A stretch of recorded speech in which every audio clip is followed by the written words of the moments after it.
شیر محمد شرپوری رحمۃ اللہ علیہ کون بہ گیا پٹھے چوری کر کے لے گیا انہاں جی حضور ایک بندہ چھڑیا انہاں آگیا ہوں جڑا کوئی آوے انہوں راتی پھڑنا ہے اور راتی ملنگ جاگدہ رہے بندہ پھر بھی بہت ماہر چور سی چوری کر کے لے گیا بابا اور توتی بندے ہوندے سن تو انہاں ایک توتی کسی شیر محمد شرپوری نے انہاں آگیا آج راتی آپ ہی میں پھڑاں گا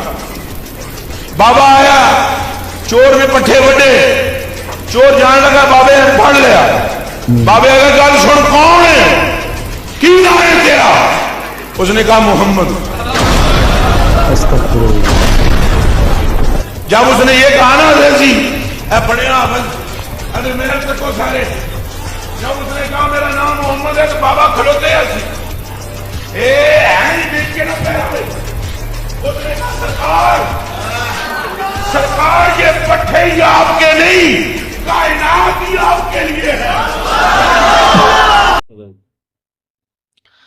بسم اللہ الرحمن الرحیم السلام علیکم ورحمۃ اللہ وبرکاتہ لسنر کلپ آپ نے دیکھا اب اس کی جہالت پر کیا کہا جائے سوائے لعنت کے اور کچھ نہیں کیونکہ ان کا کام دھوکہ اور فراڈ اور دین کے ساتھ مذاق اور بزرگوں کے ساتھ مذاق اور کچھ حاصل نہیں ہے اس لیے اور ان کا کام ہی کوئی نہیں ہے یہ بات پھر وہی آ گئی کہ جو ہے اگر آپ دیکھیں تو دین سے اس کا کیا تعلق ہے حالانکہ اسے چاہیے تھا کہ چوری کی سزا بتا دے یا چوری سے متعلق کوئی اور جو اسلام کے قانون ہیں تلک حدود اللہ اللہ کی حدیں ہیں وہ بتا دے لیکن وہ اس نے بتانا ہی نہیں یا تو اس کو آتا نہیں یا اس کی ہٹ درمی ہے اس کی ضد ہے کہ وہ اس نے بتانا نہیں دین تو انہوں نے بتانا ہی نہیں نا دین بتائیں گے تو ان کی زبان کو کچھ ہو جائے گا حالانکہ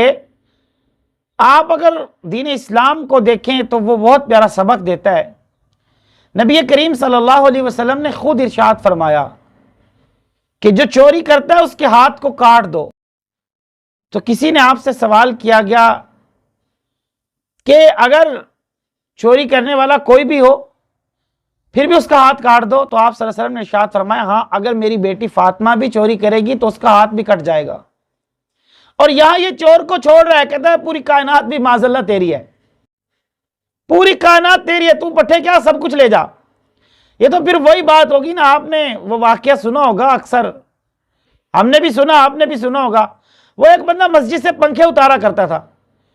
تو کسی نے اسے کہا بھئی تو پنکھے کیوں اتارتا ہے تو کہنے لگا او دا نا دیتا سی تو کہنے لگا کہ مسجد میں نو کہن دیا دی تو آ جا تے پکھے لا کے لے جا مسجد میں نو آوازاں دین دی ہے دی تو آ جا اپنا نصیب لے جا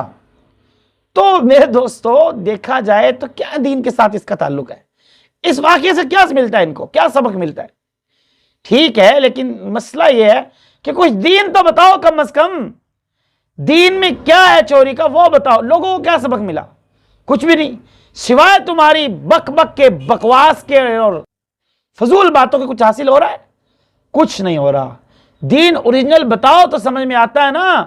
لیکن آج پھر بھی کچھ لوگوں کو عقل آ گئی ہے کچھ لوگوں نے سمجھنا شروع کر دیا ہے لیکن اب سامنے والے بھی کتنے بڑے بے وقوف ہیں کہ واہ واہ کر رہے ہیں اور اس کو یہ نہیں بتا رہے کہ تو کیا کہہ رہا ہے بہرحال دین کے ساتھ ایسی چیزوں کا کوئی تعلق نہیں ہے اللہ رب العزت ہمیں صحیح دین پر چلنے کی توفیق عطا فرمائے آخر دعوانا الحمدللہ رب العالمین